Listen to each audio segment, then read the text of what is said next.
1941년 12월 7일 오전 7시 50분 일본군 폭격기 353대가 미국의 하와이 진주만을 폭격하기 시작했습니다. 공격 개시부터 2시간 안에 미군 전함 8대가 침몰했고 비행장 6곳이 파괴됐으며 비행기는 거의 다 파손되었고 2,400명의 미군이 목숨을 잃었습니다.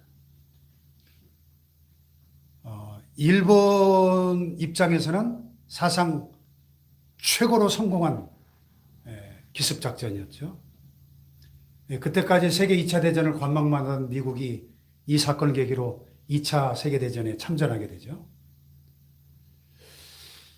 자, 그런데 이 공격이 시작되기 50분 전인 오전 7시에 일본군 폭격기들은 진주만으로부터 약 220km 떨어진 지점에 있었습니다. 그때 태평양에서 레이더망을 지켜보던 미군 병사 2사람이 레이더 스크린에 조그마한 점들이 나타난 것을 발견했습니다. 처음에 몇 개 안 되더니 점점 많아지면서 온 스크린이 작은 점들로 꽉 차게 됐어요. 이 병사들이 담당 장교인 젊은 중위에게 이 사실을 즉각 보고했습니다. 그날이 마침 주일 아침 휴일이었기 때문에 다 외출 나가고 근무 중인 다른 장교들이 없었습니다. 경험이 없었던 이 젊은 장교는 레이더에 나타난 수많은 점들이 캘리포니아에서 날아오는 아군 비행기들이다 이렇게 속단하고 아주 중요한 실수를 범했는데 보고한 병사들에게 아무 일 아니까 걱정하지 마라 이랬어요. 만약 그때 조금 더 세밀하게 조사하고 그래서 일본군 폭격기들이 공격해오는 사실을 알았더라면 그 50분 동안에 미군 비행기와 전함을 준비시킬 수 있는 충분한 시간이 있었을 것입니다. 한 사람의 착각과 실수로 이렇게 엄청난 결과를 가져왔다는 것입니다.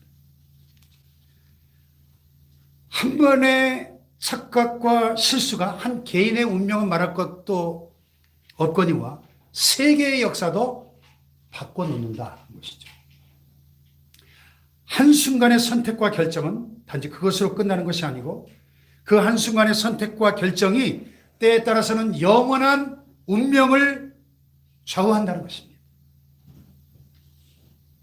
본문 말씀은 우리의 선택과 결정이 이 땅에 사는 동안에 우리가 내리는 선택과 결정이 우리의 영원한 운명을 결정한다는 것을 말씀하고 있습니다. 아멘. 예수님께서는 이러한 교훈을 양과 염소에 대한 비유를 통해 말씀하고 계십니다. 예수님 당시에 이 양과 염소는 같이 어울려서 들판에서 풀을 뜯어 먹는 그런 모습이 아주 흔한 보통 일이었습니다. 근데 밤이 되면 양과 염소를 갈라놓았는데 그 이유는 양은 털이 많아서 추운 걸 잘 견딜 수 있지만은 염소는 추위에 약해서 따뜻해야 되기 때문에 우리 안에 함께 모아놔야 된다는 것이죠. 예수는 이런 목자들의 일반 상식을 사용해서 마지막 심판날의 상징으로 교훈하셨습니다. 밤이 되면 양과 염소가 구별되는 것처럼 심판의 날이 되면 의로운 자와 불의한 자가 구별될 것이다. 그런 말씀입니다. 의로운 자는 존귀와 영광과 생명으로 들어가고 불의한 자는 수치와 저주와 멸망으로 들어간다는 말씀입니다. 아멘. 예수께서 이런 비유를 말씀하신 목적은 우리로 하여금 위협을 느껴서 공포 분위기를 조성하시려는 것이 아니고 우리가 이 세상 사는 동안에 더 신실하게 살게 하기 위해서 말씀하신 줄 믿습니다. 자, 이 비유는 이렇게 시작돼요.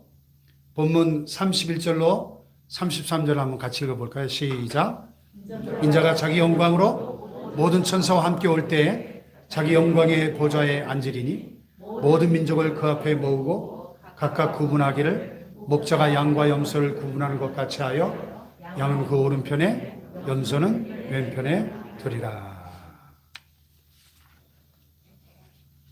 어떤 장면이 머릿속에 그려지십니까? 제가 이 이미지로 이렇게 잘 표현을 했습니다. 너무나도 장엄하고 엄숙한 우리 주 예수 그리스도의 재림이 그리고 이어지는 마지막 날 최후의 심판날의 장면이 그려지지 않습니까? 그러니까 이 이야기는 비록 비유의, 양과 염소의 비유의 형식을 띠고 있긴 하지만 단순한 비유가 아니라 이제 가까운 장래에 실현될 인류 역사상 가장 중대한 역사적 사건, 즉 주님의 재림과 최후의 심판이라고 하는 실제적 사건을 묘사하고 있는 것입니다. 머지않은 장래에 예수님께서 이제 큰 영광과 능력 가운데 하늘의 모든 천사들을 거느리고 심판주로 오실 것인데 그때 모든 인간들을 딱 두 그룹으로 나누실 것이라고 말씀하십니다.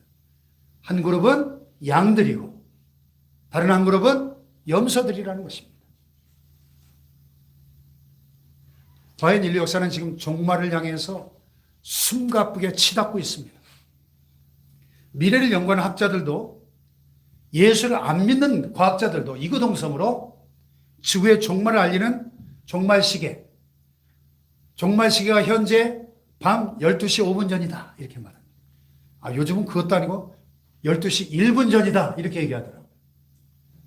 뭐 그냥 허황된 이야기 아니고 모든 이 핵전쟁의 위험이나 이 기후재앙이나 또 무슨 소행성 충돌이나 모든 걸 다 과학적 데이터를 가지고 지구는 지금 12시 1분 전이라는 겁니다.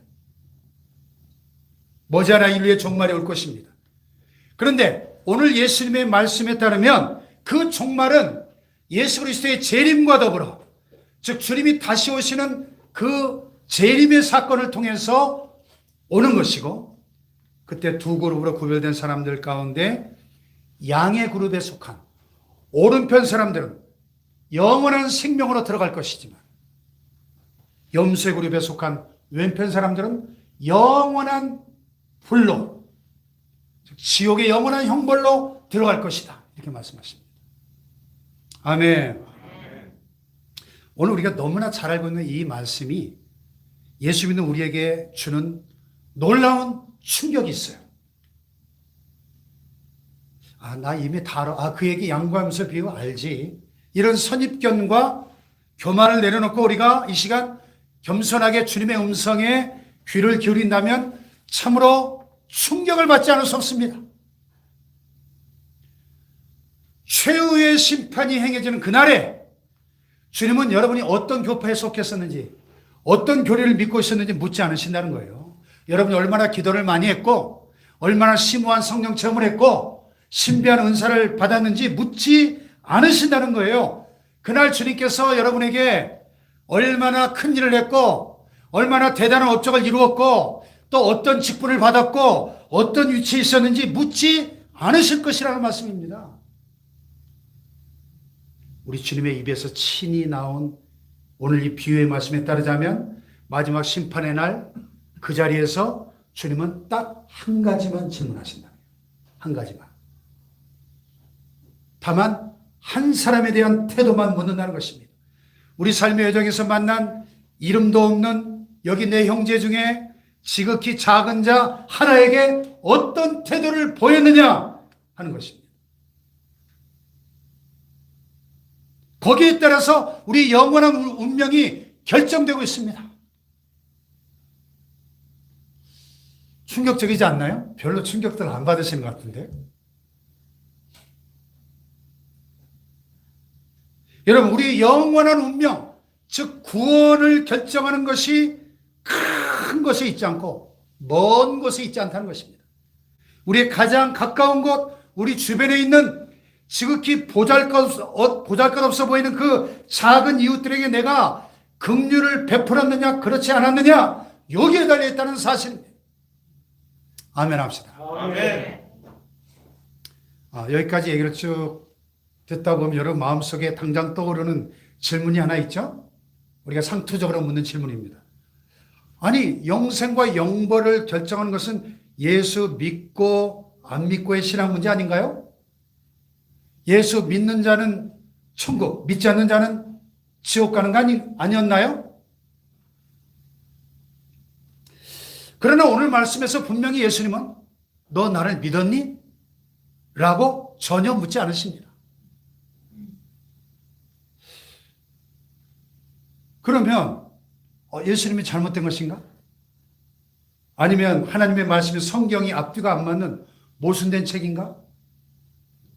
그것도 아니면 믿음으로 구원받는다는 우리의 교리가 잘못된 것인가? 예수님이나 성경이 잘못됐든지 우리가 믿는 교리가 잘못됐든지 둘 중 하나겠죠.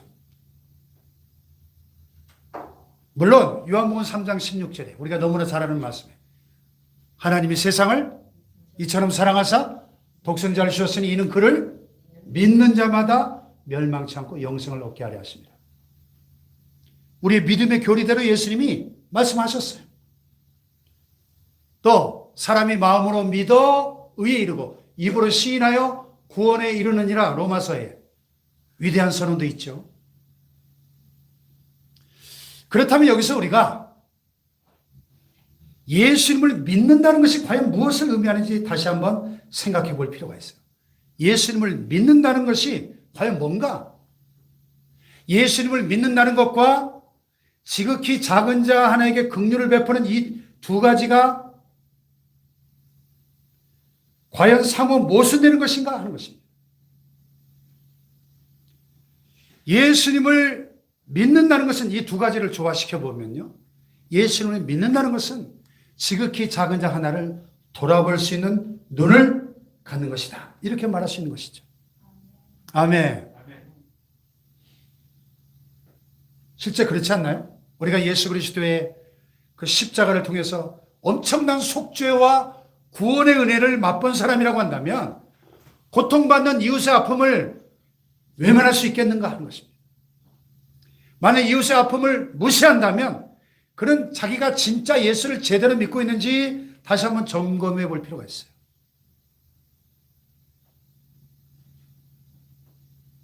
그러나 오해하지 마십시오. 오늘 이 말씀이 우리의 선행에 의한 구원을 가르치고 있는가? 행위 구원을 말하는가? 그렇지 않습니다. 구원은 오직 믿음으로 받습니다. 다만 그 믿음이 어떤 믿음이냐는 거예요. 어떤 믿음.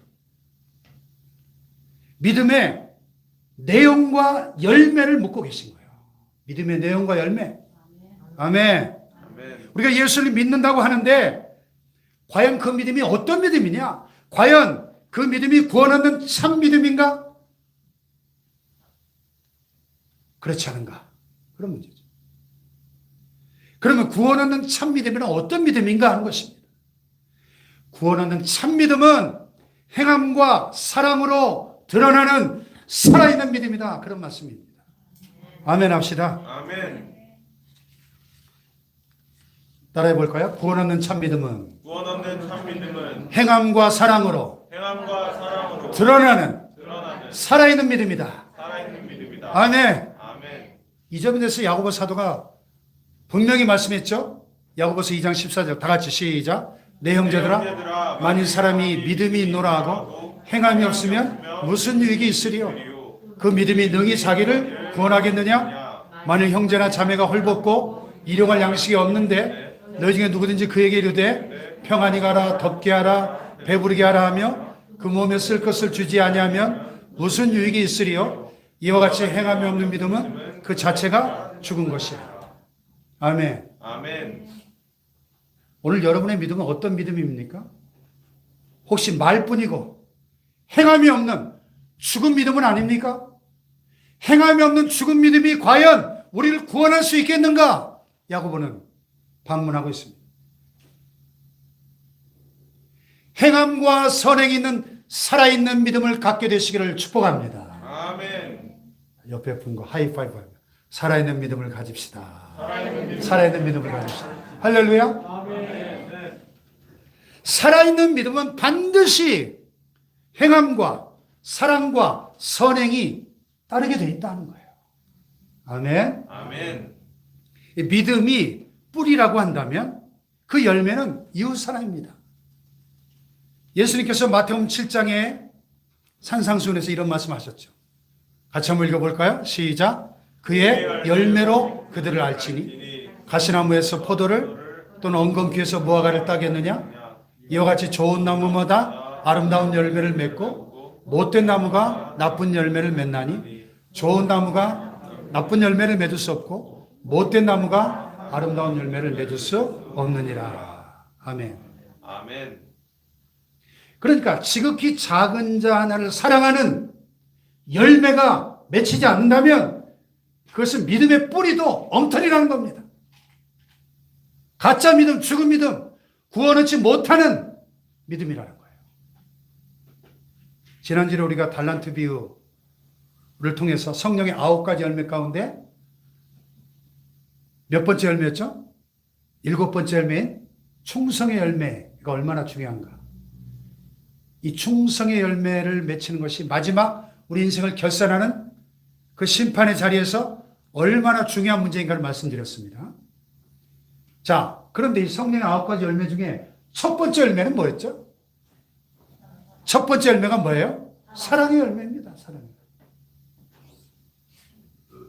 우리가 진짜 구원받은 사람, 진짜 성령 받고 거듭난 하나님의 자녀라면 가장 먼저 우리 삶에 나타나야 할 변화, 가장 먼저 맺혀져야 될 열매가 무슨 열매라는 거예요? 사랑의 열매라는 것입니다. 사랑의 열매. 그래서 위대한 종교개혁자 존 칼빈도 기독교 강요에서 이렇게 결론을 내렸어요. 주님은 모든 사람에게 그들의 행위에 따라 갚으신다. 왜냐하면 각 사람은 그의 행위에 의해서 신자인지 불신자인지 증명할 것이기 때문이다. 이해가 되시면 아멘 합시다. 아멘. 여러분, 그래서 오늘 말씀에 우리가 심각하게 직면하셔야 됩니다. 오늘 이 말씀의 거울에 비춰볼 때 과연 나는 양인가? 아니면 염소인가? 너무 잘 만들었죠? 다 제가 그린 거예요. 너무 잘 그리지 않았나요? 네. 자, 나는 과연 양인가 염소인가? 내가 양으로 착각하고 살다가 아플싸 그날의 염소로 판명될 수도 있다는 말씀이에요. 얼마나 이게 심각한 말씀인지 몰라요. 오늘 본문이 사실은요. 근데 아플싸 내가 염소였네? 때는 이미 늦었습니다.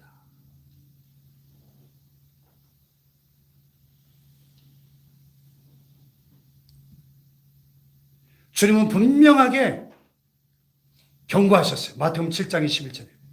너무나 유명한 말씀이죠. 다 같이 시작. 나더러 주여 주여 하는 자마다 다 천국에 들어갈 것이 아니요 다만 하늘에 계신 내 아버지의 뜻대로 행하는 자라야 들어가리라. 아멘. 아멘. 자, 여기서 나더러 주여 주여 하는 자가 신자일까요? 불신자일까요?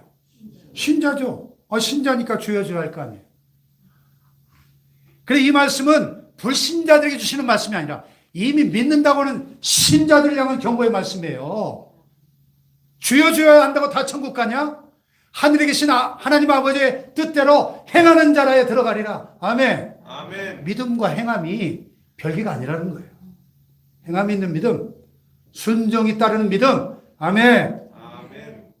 자, 오늘 말씀에서 더 충격적이고 놀라운 사실은 35절과 36절에 보면 주님께서 오른편에 있는 의인들에게 하신 말씀이에요.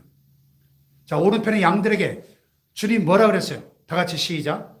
내가 줄일 때 너희가 먹을 것을 주었고 목마를 때 마시게 하였고 나그네 되었을 때 영접하였고 벗었을 때 옷을 입혔고 병들었을 때 돌아보았고 옥에 갇혔을 때 와서 보았느니라.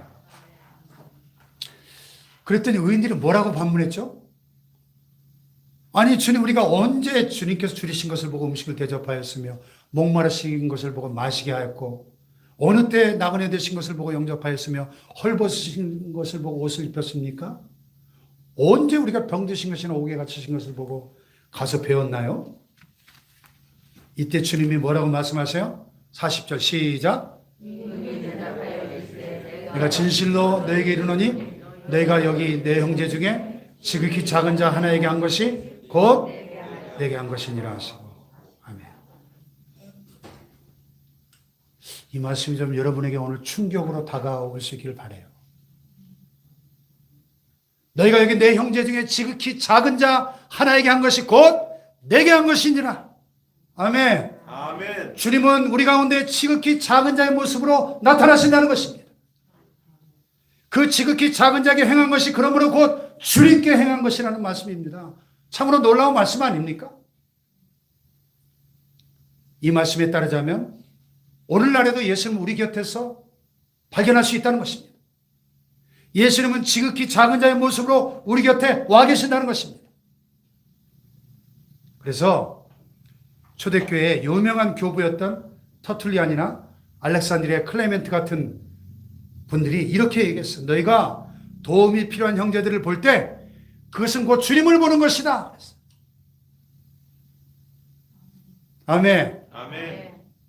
사실 그동안 우리 한국교회가 오직 은혜로 오직 믿음으로 이 종교개혁자들의 외침만을 너무 많이 강조하다 보니까 오늘 본문 말씀처럼 행함과 사랑의 실천이 따라와야 하는 순종이 동반되는 살아있는 믿음에 대한 강조가 많이 부족했다는 생각이 듭니다.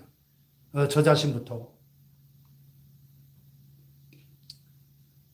근데 여러분 교회 역사를 살펴보면요.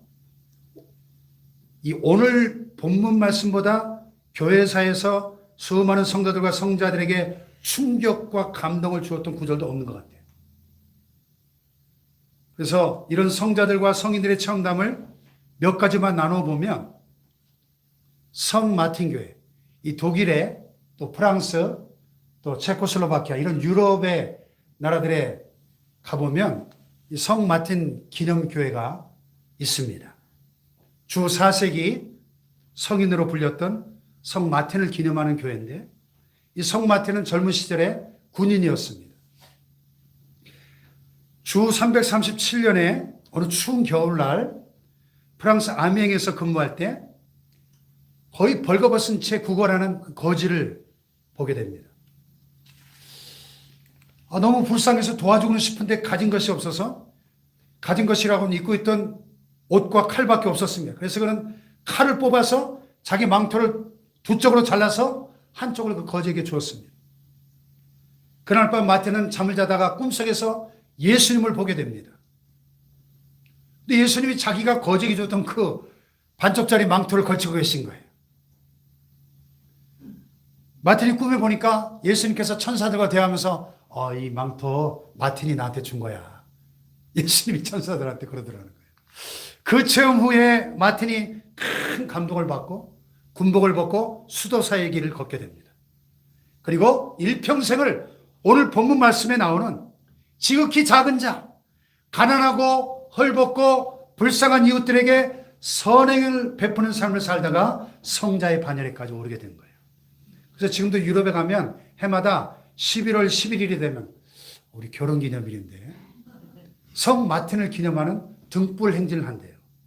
이 추운 겨울에 예수님의 이 따스한 사랑을 나누어 주었던 마틴의 사랑을 노래하면서 아이들이 등불을 들고 행진하는 거예요. 또 하나의 성자가 있죠. 성 프란치스코. 많이 들어보셨죠? 너무나 유명한 모든 시대 그리스도인들이 존경하는 성자죠. 이 성 프란치스코도 유사한 체험을 합니다. 어느 날 프란치스코가 말을 타고 가고 있는데 맞은편에 문둥병자 하나가 쩔룩쩔룩하며 걸어오고 있었습니다. 프란치스코도 그랬지만 당시 사람들이 제일 싫어하는 게 문둥병자하고 마주치는 것이었죠. 처음에 무서워서 말머리를 돌려서 도망치려고 하는데 성령께서 양심을 두드리시는 거죠. 비겁한 자신을 뉘우치고 프란치스코가 말에서 내려서 문둥병자를 포옹하고 입을 맞춥니다.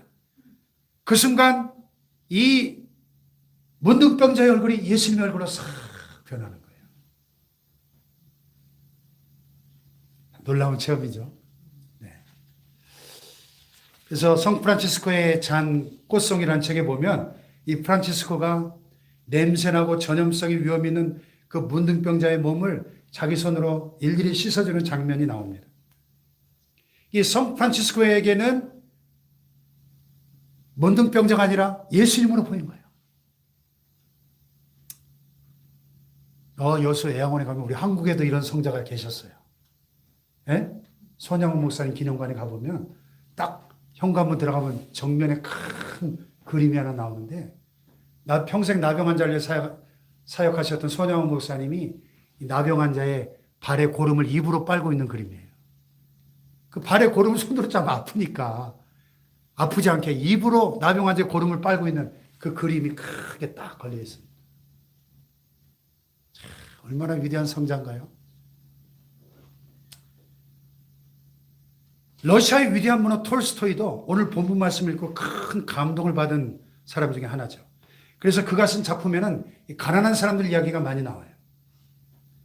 그 중에 구두장이 마틴이라는 단편 소설이 있는데, 앞서 말씀드린 성자 마틴을 연상시키는 소설이죠. 이 마틴은 낮에는 그의 지하방에서 열심히 구두수선을 하고 밤이면 성경을 읽는 아주 가난하고 경건한 그리스도인이었습니다. 어느 추운 겨울날 오늘과 같이 마틴이 성경 읽다가 잠깐 잠이 들었는데 주님의 음성을 듣습니다.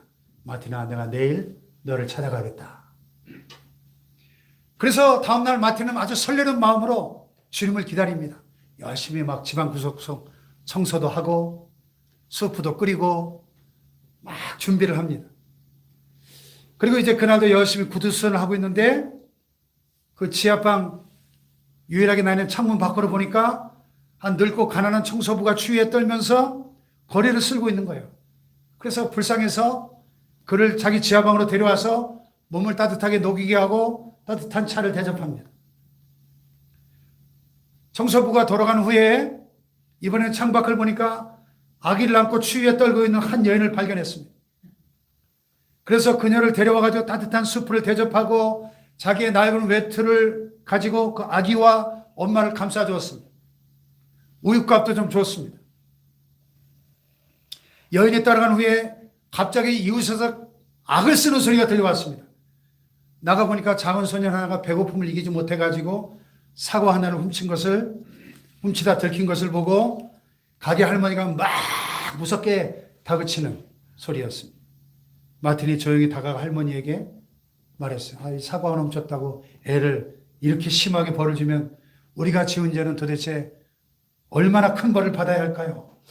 그래서 할머니는 아무 말도 못하고 소년을 용서해 줍니다. 어둠이 밀려오는 저녁 시간이 되었지만 예수님은 나타나지 않았습니다. 마틴이 구두수선 일을 다 마치고 다시 성경을 읽기 시작합니다. 그때 갑자기 오늘 하루 동안에 자신이 만났던 청소부, 그 불쌍한 여인, 그리고 소년과 할머니가 차례차례로 나타납니다. 그러니 그들의 배후에서 한 목소리가 마틴에게 들려옵니다. 바로 나였다. 아멘. 아멘. 어젯밤 꿈속에서 들었던 그 주님의 음성이었습니다. 주님은 지극히 작은 자의 모습으로 마틴을 찾아오신 거예요. 그때 마틴이 읽고 있던 성경이 바로 오늘 본문 40절 말씀입니다. 임금이 대답하여 이르시되 내가 진실로 너에게 이르노니 내가 여기 내 형제 중에 지극히 작은 자 하나에게 한 것이 곧 내게 한 것이니라. 아멘. 아멘. 이런 놀라운 일이 먼 다른 나라에서만 일어나는 것이 아니고 우리나라에서도 일어났었더라고요. 새벽을 깨우리로다. 영화로도 나왔다. 유명한 두레마을 김진홍 목사님의 간증이 있어요. 김진홍 목사님은 1970년대에 청계천 뚝방 동네에 가난한 사람들 섬기는 빈민 목회를 하고 있었습니다. 근데 그만 건강도 나빠지고 아무리 도와줘봤자 밑 빠진 독이 물 붓기고 좋은 결과도 나오지 않으니까 낙심해가지고 이제 때려쳐야 되겠다. 빈민 목회를 접기로 결심을 했습니다. 떠나기 전에 마지막으로 동네나 한 바퀴 돌아보자 하고 이렇게 가고 있는데 어떤 집에서 아이들 울음소리가 들려오는 거예요. 문을 열고 들어가 보니까 새아이가 기진맥진해서 누워있는데 왜 우냐 그랬더니 큰애가 배고파요. 나중에 알게 된 사실이지만 행상을 하는 어머니가 단속에 걸려가지고 유치장에 구류되는 바람에 애들이 4월 동안 아무것도 못 먹고 굶고 있었던 겁니다. 그 중에 막내가 김준홍 목사님 바라보면서 배고파요 그러면서 눈물을 흘리는데 그 아이의 눈 속에서 순간 예수님의 모습을 보게 된 것입니다.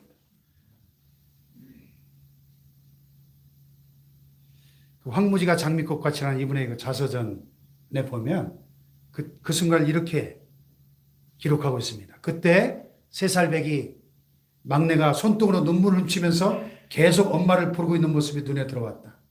3살짜리 얼굴에서 눈물이 뚝뚝 떨어지는 것을 하염없이 바라보던 나는 갑자기 큰 충격을 받았다.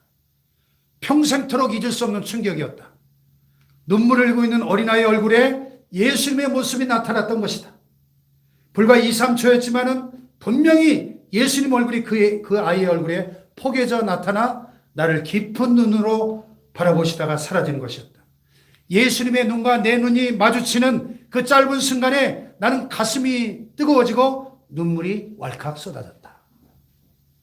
할렐루야. 아멘. 우리에게 알려진 유명한 이야기들이지만은 알려지지 않은 실화들도 더 많을 것입니다. 주님은 오늘날에도 지극히 작은 자의 모습으로 우리 곁에 계신 줄로 믿습니다. 아멘. 그러므로 정말 주님을 보기 원한다면 우리는 가난한 심령이 되어야 됩니다. 낮은 자의 심령이 되어야 됩니다. 아멘. 아멘. 부유한 곳, 높은 곳, 강한 곳, 숫자가 많은 곳, 그런 곳에는 예수님이 계시지 않을 가능성이 많습니다. 성지순례 갔을 때 첫날 일정 중에 텔단이라는 이스라엘 최북단에 북이스라엘 여로보암 왕이 쌓았던 그 황금재단 터를 가봤어요. 어마어마한 크기에 그 재단이 사라졌지만 추정할 수 있는 이렇게 철로 틀을 크게 번제단 뿔을 크게 만들어 놨더라고요. 가이드가 히브리 대학에서 석사 과정을 하는 젊은 친구인데 자기가 온누리교회 부교육자로 있을 때 하용조 목사님께서 하셨던 설교를 이야기하더라고요. 그 당시 온누리교회 서울의 최고 부자교회니까 이 성탄의 계절이 돌아오면 벤츠, BMW, 아우디 최고급 승용차들이 쫙쫙 주차장을 가득 메우는 그런 교회인데 하영조 목사님께서 어느 성탄 전날 아침에 설교하면서 주님은 베들레헴 말고요 가장 낮고 천한 곳에 가장 낮은 자의 모습으로 오셨습니다. 그러므로 여러분이 정말 주님을 만나기 원하신다면 여러분은 낮은 자리로 내려오셔야 됩니다. 그런 설교를 했다고 하더라고요. 그러면서 그 황금으로 만든 엄청난 여로보암이 만든 그 우상을 숭배하던 그 제단이 겉으로 화려하고 웅장한 그 제단에서 드려지는 그 제사를 하나님이 받지 않으시고 하나님은 오늘 낮은 곳으로 임하신다 것입니다. 할렐루야. 아멘. 우리는 성경의 이 진리를 분명히 머리로는 알면서도 자꾸만 주님이 계시지 않은 높은 곳만을 향해 나아가려고 하죠.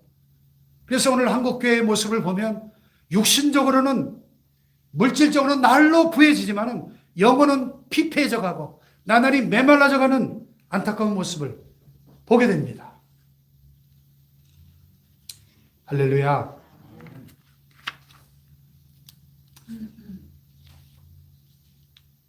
오늘 말씀에서 우리가 주목해야 될 또 한 가지가 있는데 의인으로 불린 자들이나 악인으로 불린 자들이나 다 자기들이 왜 그렇게 됐는지 알지 못했다는 점이에요. 자, 37절에 보면 주여 우리가 어느 때 줄이신 것을 보고 음식을 대접했습니까? 어느 때 목마르신 것을 보고 마시게 하였습니까? 의인이라고 불린 자들이 자기가 구원받게 된 이유를 몰라요. 자기는 지극히 작은 일이라고 생각했는데 하나님은 그 일을 작다 여기지 않으시고 여러분 하나님 우리가 어떤 대단하고 위대한 일을 하라고 말씀하지 않습니다. 다만 내 주변에 작은 자 하나를 돌아보는 그 착한 마음을 원하신다는 거예요. 이 성탄의 계절에 내 곁에 지극히 작은 자 하나의 모습으로 와 계신 주님을 발견하고 지극히 작은 자 하나를 돌아보는 양과 같은 의인들 되시길 주님의 이름으로 축복합니다. 도움의 손길이 올 때 외면하지만 않으면 돼요. 이 의인들은 산상수훈 예수님 말씀처럼 오른손이 하는 일을 왼손이 모르게 하는 거예요. 우리가 언제 그렇게 도와줬죠? 자기가 해놓고도 잊어버리고 있는 거예요. 선한 사마리아 사람처럼 이름 없이 강도 만난 자를 도와줬던 사람입니다. 정반대로 악인으로 판명된 사람들도 자기들이 왜 그렇게 저주를 받아야 되는지 모르고 있어요. 아니, 우리가 언제 주님이 줄이신 것을, 목마르신 것을 보고도, 헐벗으신 것을 보고도 공경하지 않았습니까? 이들이 심판을 받게 된 것은 눈앞에 있는 형제의 어려움을 외면했기 때문이에요.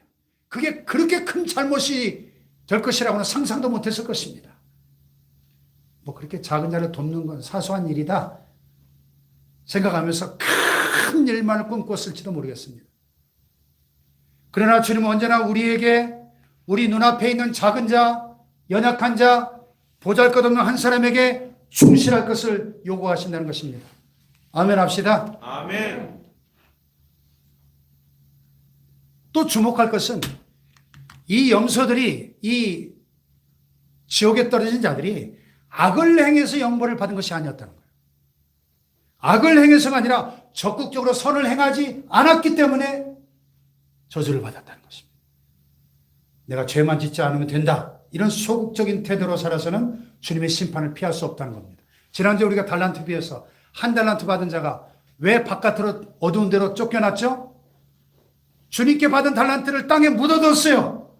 그런 소극적인 태도로는 악하고 게으른 종이라는 심판을 피할 수 없었던 것과 일맥상통하지 않습니까?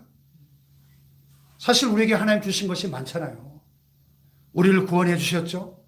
이 구원의 복음을 주셨죠. 여러 가지 달란트와 재능과 은사와 기회들을 많이 주셨습니다. 많이 주셨기 때문에 많은 것을 기대하십니다.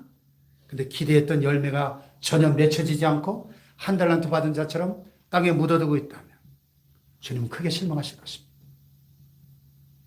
그 실망감 때문에 더 강경하게 염소의 무리로 구별된 자들 향하여 이 저주를 받은 자들아, 마귀와 그의 사자들과 예비된 영원한 불에 들어가라, 이렇게 심판을 선언하셨는지도 모르겠습니다. 다행히도 우리 앞에 아직 시간이 많이 남아 있습니다. 아직 심판의 그때가 닥치지 않았습니다. 그러나 그 심판의 그때가 밤중에 도적과 같이 언제 갑자기 닥칠지 아무도 알 수 없어요. 우리의 개인의 종말이 그렇고 역사의 종말도 그렇습니다. 우리 주님의 재림의 사건도 그렇습니다. 그날 그때 주님으로부터 칭찬받고 창세로부터 우리를 위하여 예비된 영원한 아버지의 나라에 들어가는 복된 자들 되시기를 주님의 이름으로 축복합니다. 아멘. 축복합니다.